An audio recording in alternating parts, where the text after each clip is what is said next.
On this Monday night, the crisis in Canada's care homes. Residents in one home abandoned, left to die in their beds. I felt nauseous from hearing all this. The pleas for help and what needs to be done to protect our elders. A rapid portable test that could be a game changer. This will be a big help to the testing system. How will it be scaled up and who will get it? New rules and protections for temporary foreign workers, key to our food supply. And the fans who were cut out for this. Baseball returns to Taiwan, but with a twist. Global National with Donna Friesen. Good evening and thanks for joining us. As we begin another week enduring this pandemic, there are some promising signs here in Canada. It does appear physical distancing is slowing the spread. Canadian hospitals have not been overwhelmed with cases like Northern Italy and New York City, but we also know many Canadians are dying in their beds in long-term care facilities where this virus keeps spreading at an alarming rate. Here are the official numbers. At least 780 people in Canada have now died of COVID-19. Nearly half of those are linked to long-term care facilities, and that number is expected to rise. Often those people are dying alone. They've been isolated in their rooms, and families are banned from visiting. And across this country, families are grieving at a distance tonight. Staff at care homes are not well paid and often work part-time and in multiple facilities. That increases the risk of spreading the virus. BC and Alberta have banned that practice, but other provinces have not. In Quebec, changes are now being made after 31 residents in one private care home died in less than a month. Quebec's premier says every long-term care home, public and private, will now be inspected. Mike Armstrong has our top story tonight.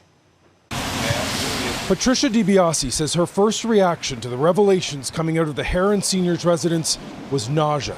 Her 97-year-old mother is inside and suffers from dementia. As funeral home trucks continue to leave the residence, DiBiase and her husband say getting information from anyone has been difficult, and what they do get, they don't trust.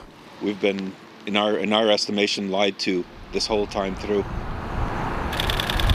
The finger-pointing began as soon as the bodies started being carried out of the residence. The local health authority says it put the facility under trusteeship March 29th and blames management for the crisis. Global News has obtained emails between the health authority and management. It does show the owners of the facility were asking for help. Much of the staff was staying home, quarantined because they'd been in contact with residents with COVID-19. The Premier says that wasn't enough of a red flag. It's very nice to say I need more workers, but to say, hey, I'm at 31 deaths in a couple of weeks, that's something very urgent. Now, the owners of the residence say they tried everything, including bonuses, to keep staff on the job. But the government is telling them as soon as you come in contact with COVID-19 that you can't come on the floor, you have to stay in your house and isolate for 14 days. Now, the Heron residence has been criticized in the past. A coroner's report into a choking death in 2017 raised questions about the training of staff, and the owners were sued for wrongful dismissal by a former manager in 2018 and lost. When he was fired, the manager was told he hadn't done enough to increase occupancy and cut costs. The number of deaths, unfortunately. Now, Ottawa has announced guidelines to help stop the spread of COVID-19. Things like ensuring staff only works at one facility and doesn't spread the virus. But so far, only Alberta and BC are doing that. One of the reasons? It can mean a big cut to staffing, already the biggest challenge. Wages in the industry are too low, so many people have to work part-time in multiple facilities. The minute you restrict where they work, as you should, unless you do something more about it, then you cut your workforce by about, 25% off the top. Quebec is looking at boosting pay in some residences. Right now, the Premier says there's a vicious circle where an industry that already has too few people is tougher and tougher and less attractive as a job. Mike Armstrong, Global News, Montreal.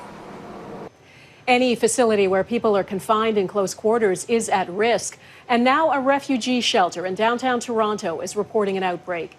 4 cases of COVID-19 have been confirmed at the Willowdale Welcome Centre. Test results on a number of other residents are pending. The facility houses more than 200 refugee claimants, and physical distancing has been difficult. It is difficult, too, for temporary foreign workers who come by the thousands to work on Canadian farms every season.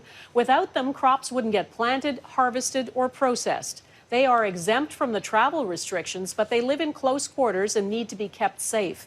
Now the federal government is giving farmers financial support to help to do that. $50 million will go to farmers and food processors to help cover the costs.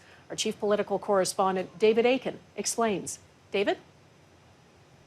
Well, Donna, for the first 3 months of last year, 2019, about 23,000 temporary foreign workers were brought to Canada to work on farms and in food processing facilities. They are a vital source of experienced labor for Canada's agri-food industry.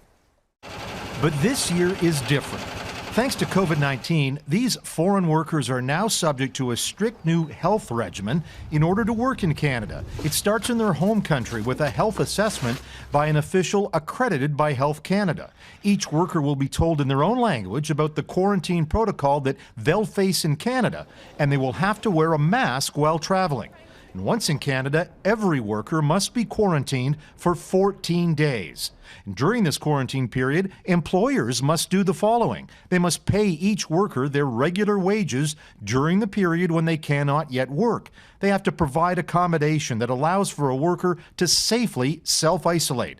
And they have to bring food to their workers, since workers will not be allowed to visit grocery stores or restaurants.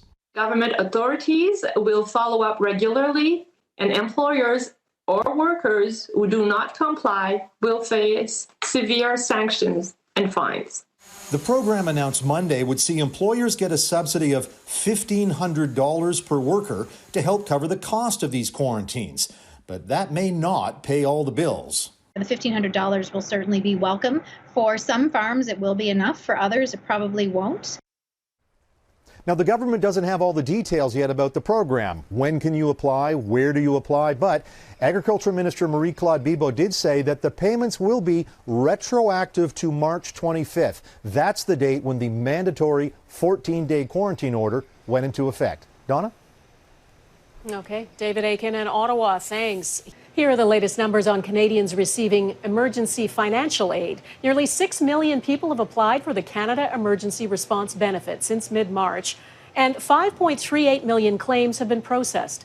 That includes people who were previously on employment insurance and then transferred to the CERB program. Nearly 172,000 people have applied for the benefit in the past 2 days alone. Well, we know not enough capacity exists in Canada to test everyone for COVID-19, and even if you do get tested, the results can take days to come back. Now, an Ottawa biotech company, Spartan Bioscience, has the green light from Health Canada to scale up production of its portable rapid COVID-19 test that gives results within minutes without a lab. The company has interest from all over the world, but is giving priority to Canada. Abigail Bimman explains who will get it and how it could change the dynamic of testing in this country. The Spartan Bioscience rapid test, swab, cartridge, and DNA analyzer cube, all made in Ottawa, now approved to ship out. The first version we just got Health Canada approval on gives results in less than an hour. And then our plan is within a few weeks to release a second software version that will give results in about 30 minutes. The automatic test doesn't need a lab. It could be used at the border, in airports, in a clinic. Ottawa's priority for now is to use them in more remote areas far from central labs, and the need is clear. We're daily getting contacts from surgeons who've had to cancel all of their elective surgeries, including for cancer patients, or Indigenous communities that urgently want these tests to test their members. Ottawa ordered more than 1 million test kits, rolling out 40,000 a month to start. We will get everything that this supplier will be able to provide in the coming months. Quebec, Alberta, and Ontario have placed separate orders. Spartan calls its cube extremely accurate because it used the U.S. Centers for Disease Control's testing model. Every test has some limitations. Experts say with a rush to get test kits to market, more publicly released data is important. We do need more scientific data on the sensitivity, specificity of these tests, so we know how to use them properly. Infection control epidemiologist Colin Furness says rapid tests are badly needed to figure out how to return to a normal life one day. But there's still more figuring out to do now. this is an asymptomatic pandemic. In other words, the usual rules of you look sick, therefore we should test you, that doesn't apply. In other words, we haven't actually developed an appropriate testing strategy. Canada's chief public health officer says every avenue is being pursued, including looking at tests approved by other countries. But Dr. Theresa Tam warns they have, quote, significant concerns about the quality of some of them, and a Canadian review is important in the race to test as fast as possible. Abigail Bimman, Global News, Ottawa. The limited amount of testing done now does not give a true picture of how many people in Canada have COVID-19. It's mostly the sick who are getting tested, not people with mild or no symptoms. So we have no idea what's going on in the general population. But it appears we are flattening the curve. The stringent restrictions on our lives have slowed the spread of the infection. Eric Sorensen is watching that curve tonight. Life in Canada changed 1 month ago as we began staying home and keeping our distance. The change was so dramatic, by most measurements, Canada has done well containing the COVID-19 outbreak. One important area, the number of deaths. South Korea has been the standard, just 4 deaths per 1 million population so far. Canada is at 17 deaths per million, better even than Germany, which has been fighting the outbreak longer, and much better than the US and the UK. Though Canada is not through the surge in deaths yet. And so I think those numbers are going to continue to get kind of scary, even though we're flattening the curve. The numbers of cases pile up, certainly the numbers of mortality pile up. What has stood out for this country in the first month of the crisis is that the number of cases has risen steadily, but not exponentially. On a daily basis, there was a surge in March, but then things leveled off during April, a sign that the stay-at-home policies have worked. You know, it does seem now that that things are starting to get under control in terms of the infection rates that we're seeing. They do seem to be slowing down over the past few days. Provincially, Quebec has been the hardest hit. There have been more confirmed cases of COVID-19 in Quebec than all the other provinces combined. Ontario, the numbers have a bit of a question mark because of the lack of testing, though that seems to be changing. British Columbia saw the early outbreak, but they have clearly flattened the curve since then. And Alberta may have been the best prepared province of all. They did a lot of early testing and remarkably had a lot of protective equipment to share with other provinces. Now, among the other provinces, the numbers are smaller, of course. Nova Scotia has seen the steadiest increase. That bears watching. Saskatchewan is next. They did a lot of early testing. Newfoundland had a spike in early cases, though they have leveled off somewhat. The numbers remain relatively low for Manitoba, New Brunswick, and Prince Edward Island, as well as the 3 Northern Territories. They've had very few cases, which is good news. So far, Canada has maintained enough ICU beds, though that has coincided with a disturbing number of residents in long-term care facilities who were not taken to hospital. Looking ahead, say experts, the best way to protect the vulnerable, and all Canadians, is with more testing. Testing huge numbers of people, if not almost everybody in the population. And that's really the only way to get a grasp of what's happening and to be able to control it. And, say some experts, maybe by summer, a revival of some parts of the economy. I think in June we could start to make plans to normalizing and opening certain things like construction sites and other kinds of key infrastructure and workplaces. But for now, the second month with COVID-19 may look much like the first, staying home and being patient. Eric Sorensen, Global News, Toronto. An unprecedented agreement between the world's biggest oil producers is better than nothing for Canada's beleaguered oil and gas sector, especially in Alberta. Oil prices did inch higher after OPEC and its allies reached a deal yesterday to reduce output by about 9.7 million barrels a day. As Heather Yourex-West explains, it is not enough, though, to offset the drop in global demand. For Canada's energy sector, the last few weeks have been incredibly difficult. Kevin O'Dwyer has had to lay off most of his staff. February 15th, we were 273 people.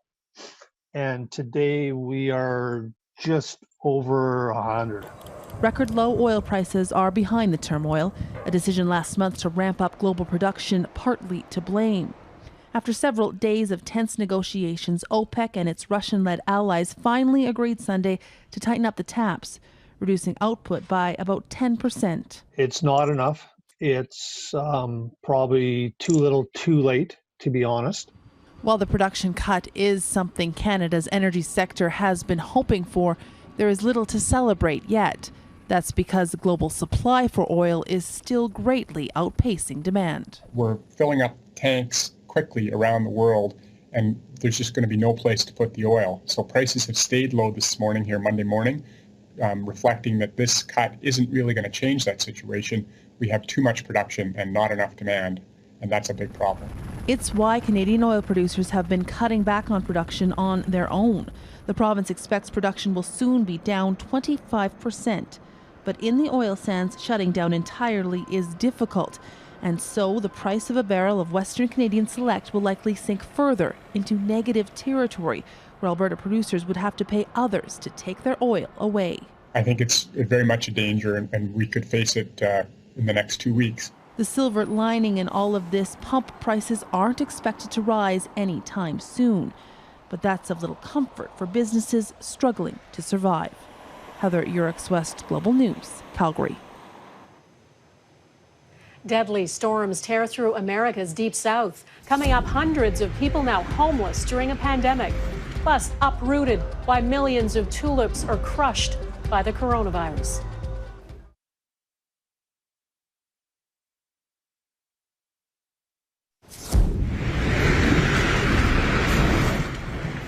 Parts of the U.S. are dealing with a natural disaster now on top of a health disaster. Tornadoes ripped through swaths of the country. At least 30 people are dead in the Deep South, and hundreds more are now homeless at a time when people have been told to stay home. The same powerful storm system moved into the northeast and mid-Atlantic United States today. The fierce weather forced the closure of some COVID-19 drive-through testing sites in Connecticut, New Jersey, and New York State. Nowhere in the U.S. has been harder hit by COVID-19 than New York State. And today, that state reached a grave milestone. 671 new deaths were reported today. That puts the total death toll in New York to over 10,000 people. That's more than the next 14 states combined. There are some signs the situation in New York is improving, though. The number of new hospitalizations is coming down. It's about 2,000 in the past day.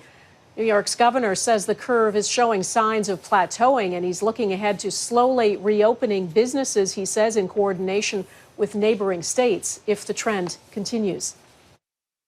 Watch that infection rate. And if you see that infection rate start ticking up, which would be undermining everything we have accomplished thus far, then you know you've opened the valve too fast. That is the delicate balance. An American sailor from the USS Theodore Roosevelt aircraft carrier has died from COVID-19. It is the first death on board that ship, which had a coronavirus outbreak, sickening hundreds of sailors. The crisis exploded into public view after the ship's captain was relieved of his duties for sounding the alarm about the outbreak. One of the world's largest pork processors will be shutting down a major U.S. facility after more than 200 employees tested positive for COVID-19. The number of cases at this Smithfield Foods plant in South Dakota makes up 55% of that state's total number of cases. The company is worried the shutdown might hurt the U.S. meat supply. At least 3 meat producers here in Canada recently dealt with interruptions after workers tested positive for the virus. Ahead, why some European nations are already easing restrictions at their own risk.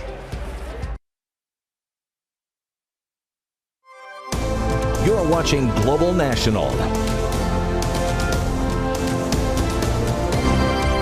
It is tulip season, but this year the flowers are destined to be destroyed in the Netherlands. Sales have been decimated by the coronavirus, so in an unprecedented move, about 400 million flowers have been crushed over the past month. It's a bitter blow in a country where tulips are as much a symbol of national identity as windmills and clogs. There's a stark warning in the UK. This could be another difficult week. As of today, more than 11,000 people have died of the coronavirus in the UK. The rate of infection has been steadily climbing and has yet to flatten out. Neighboring countries hit hard by the virus are beginning to slowly ease some restrictions. But as Crystal Goomansingh reports, there are worries it may be too soon. With lockdown fatigue setting in, a stripped-down message about the pandemic battle in the UK. What do I expect to see happen? I think this week's difficult. I think this week we're going to see a further increase. Hundreds have been dying from the virus daily. The NHS has saved my life, no question. The Prime Minister, Boris Johnson, acknowledged his own situation while in hospital was touch and go. The UK is one of 5 countries with a death toll of more than 10,000. As we're going through the peak of the crisis with the death toll at the level that it's at and increasing, we're absolutely keen to make sure, absolutely determined to keep our eye on the ball and our focus on what will save lives, which is people staying at home. Pressure to restart the economy is strong, and neighboring European countries are beginning to ease lockdown measures. In Spain, a small number of construction workers and those in some manufacturing sectors went back to their jobs. Italy will allow a limited number of shops to open Tuesday. The World Health Organization says there is still a risk. Now is the time for vigilance. Now is the time to double down. Now is the time to be very, very careful. China is seeing new cases after it allowed citizens to return from other countries.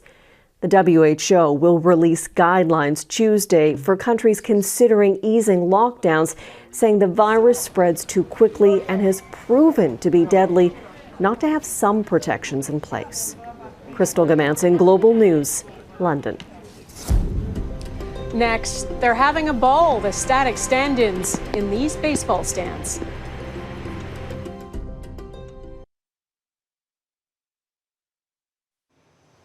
One of the many things we're deprived of now is professional sports. Live events are, well, they're dead. You can watch reruns of old games, which are surprisingly exciting. Maybe all that tells us is how much we crave the thrill of the game. Well, Taiwan has decided to bring back baseball, but the stands were empty except for these quiet, one-dimensional fans. Mannequins and cardboard cutouts took the place of live spectators. The game was broadcast live on television, though. And to stay safe during the season, the players are housed in dormitory-style housing and travel only between their housing and the stadium. Maybe a sign of what's to come in North America. And that is Global National for this Monday. I'm Donna Friesen. Thanks for watching, and take care of yourselves. Bye-bye.